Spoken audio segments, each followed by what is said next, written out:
God-given responsibility is to nurture your kids toward a deep Christian faith that's integrated into all of life, you need to know their culture and world. You need the knowledge to affirm culture's positives and counter its negatives. But where do you begin? If you feel out of touch and confused by your teenager's world, please know you're not alone.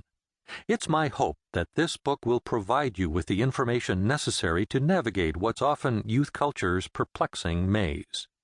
But also keep in mind that Youth Culture 101 is not a book on parenting. While I share some anecdotes and principles from my and many others' experiences, this book is focused on helping you understand your children's world so you can parent them more effectively. As a fellow struggler in the parenting journey, still with one child left in high school, believe me, I'm reading along with you. Youth workers. I hope the information and analysis included in the forthcoming pages increases your ministry effectiveness by deepening your understanding of the issues facing your kids every day and your ability to address those issues with relevance, and proves a valuable reference you'll pull from your shelves over and over. What's more, it's my hope that you'll share the information in Youth Culture 101 with the parents of your students. They're hungry to understand their kids and their world, and they're looking to you to fill in the blanks. So, use the text in Parents of Teenagers classes or discussion groups. Place it in parents' resource libraries, and pass on tidbits of information from this book through your newsletters and websites. Educators. I trust the information and considerable research gathered within these pages proves foundational for your classrooms as you teach youth culture and the principles of walking alongside and mentoring young people. Pastors, I pray this book will be a ready guide as you build your understanding of the complex interplay between the cultural forces molding and shaping the values, attitudes, and behaviors of the kids in your congregations, and that it provides hundreds of windows into new sermons and teaching. Bible college and seminary students. This book is as much for you as it is for the other groups of people listed.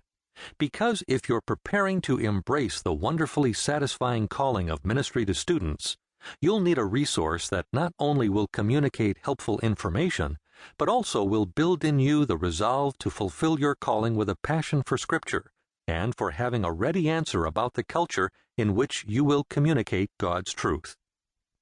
Finally, I hope Youth Culture 101 will open many eyes to the real world of today's teenagers, a world we often choose to ignore or simplify.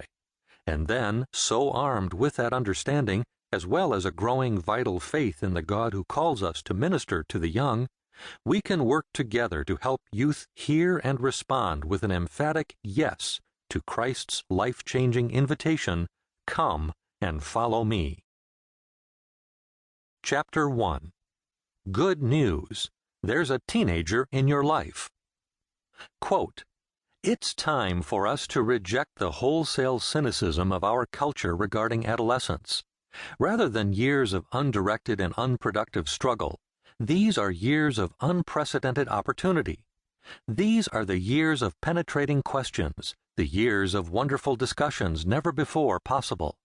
These are the years of failure and struggle that put the teen's true heart on the table. These are the years of daily ministry and of great opportunity." End quote. Paul David Tripp in Age of Opportunity.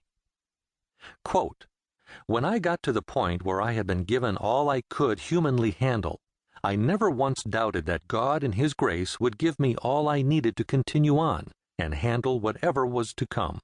End quote. Mother of a teenage son locked in the struggles of adolescence. It's a commonly held notion that raising or ministering to teenagers is always difficult. I'm here to tell you that for me, it's been an incredible ride marked by some amazing ups and a few challenging downs. I spent the first 16 years of my adult life working with teenagers in a variety of youth ministry positions. I've spent the last 17 years studying teenagers, their lives, and their culture. In the midst of all that, I've spent 23 years